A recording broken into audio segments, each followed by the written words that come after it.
BFM Business, BFM Patrimoine, Pépites et Pipo.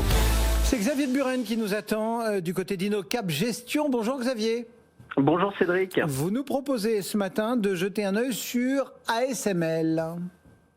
Exactement, nous allons parler ce matin d'ASML, qui n'est pas une recommandation d'investissement, mais un exemple parmi nos convictions.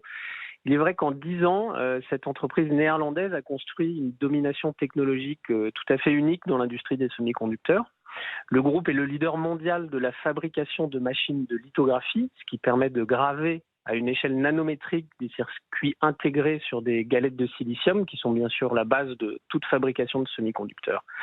La lithographie, c'est une étape cruciale, c'est la plus risquée, la plus coûteuse dans le procédé industriel de fabrication de puces.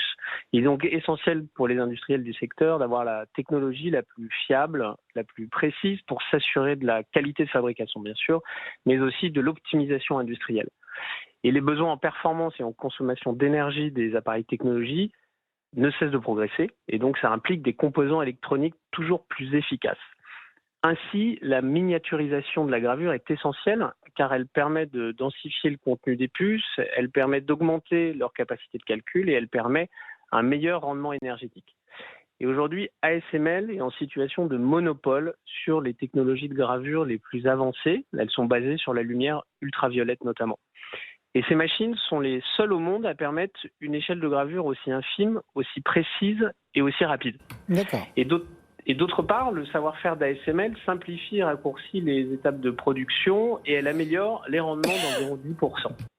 Aujourd'hui, les fabricants de puces sont poussés par les exigences de leurs clients et doivent migrer leurs dépenses en technologie sur les systèmes de plus en plus complexes que seul ASML leur permet de concevoir.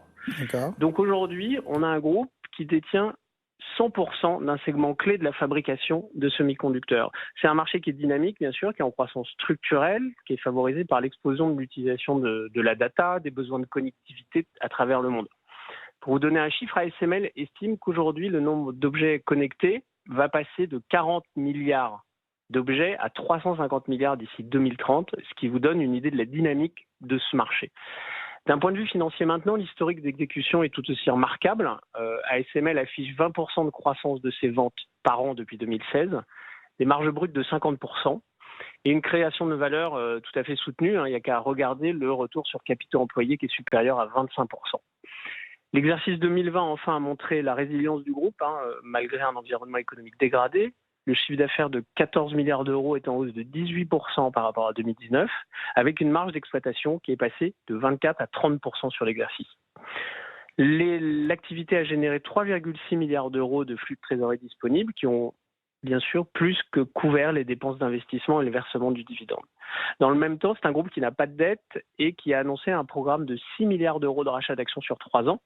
C'est l'équivalent de 6% de sa capitalisation boursière.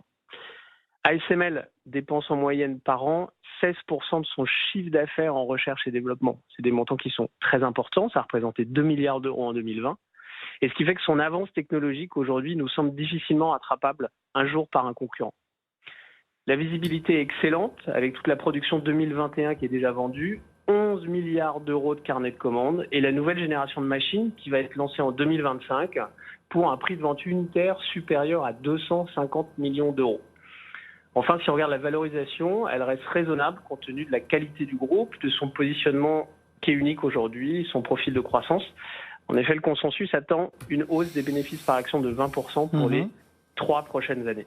Bon, ben voilà quelques idées effectivement qui illustrent votre intérêt pour ce titre. Si on regarde un petit peu le consensus des analystes qui suivent cette valeur, eh bien on est sur une recommandation commune de renforcer et un objectif de cours de 507,24 € donc pour l'avis du consensus. Merci beaucoup Xavier de Buren donc depuis Inocap Gestion ce matin et cette illustration attachée à ASML, donc dans ce monde des semi-conducteurs.